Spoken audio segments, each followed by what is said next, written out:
Hello students, welcome to our online biology classroom. Our second chapter, food through digestive tract. In the last class, we discussed how digestion process take place in the mouth. These partially digested food reaches the stomach. So today, let's start what happens to the food that reaches the stomach. Look at the stomach. The stomach is J-shaped and it is seen on the left side of the abdominal cavity.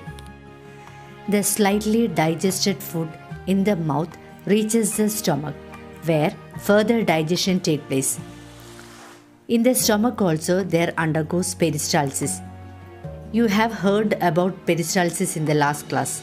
Yes, the peristalsis means the wave-like movement of food particles through the walls of the stomach. Here, the strong peristalsis in the stomach converts food into a paste form. The special circular muscles present in the posterior part of the stomach retain food for a specific period. In the stomach also, there has a gastric gland where it secretes a juice called gastric juice. And this gastric juice plays an important role in the process of digestion.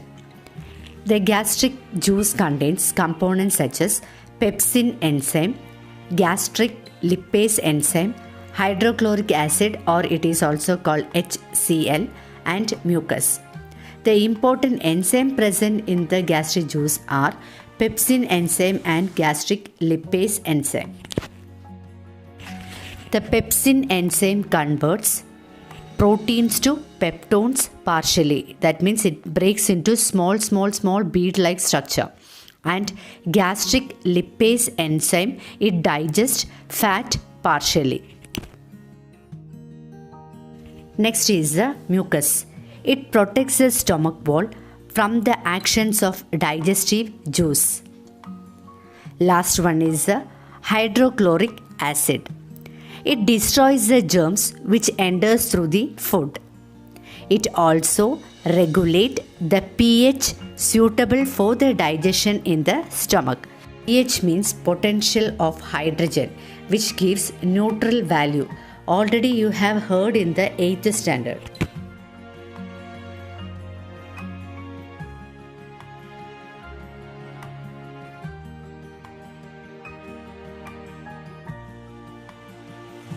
Human small intestine is about 5 to 6 meter long. It is found in the abdomen in the form of multiple folds and coils. Because of these folds and coils, food moves very slowly through the small intestine. The completion of digestion and the beginning of absorption of food take place in the small intestine. From the stomach, the food in paste form enters the duodenum, which is the initial part of the small intestine.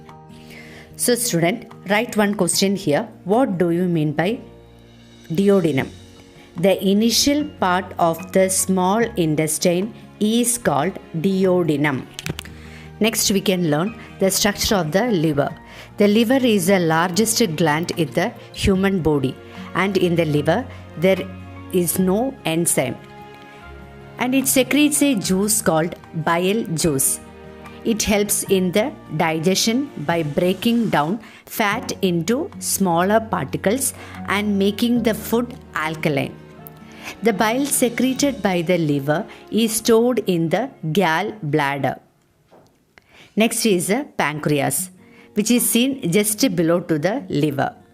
It secretes a juice called pancreatic juice.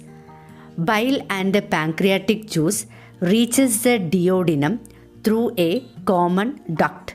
And in the pancreatic juice, starch is converted to maltose in the presence of pancreatic amylase. Protein is converted to peptide in the presence of trypsin. And fat content food is converted to fatty acids and glycerol, and it takes place in the presence of pancreatic lipase. Students, you have to write this one in your notebook. From the stomach, the food in the paste form enters the duodenum, which is the initial part of the small intestine. The digestive juice secreted by the liver and the pancreas reaches the duodenum through a common duct. The enzymes in these juices act upon the partially digested food and enhance the process of digestion. From the duodenum, the food reaches the small intestine and some process take place there. In the next class, we can discuss that one. Only this much for today. Watch the video. Thank you.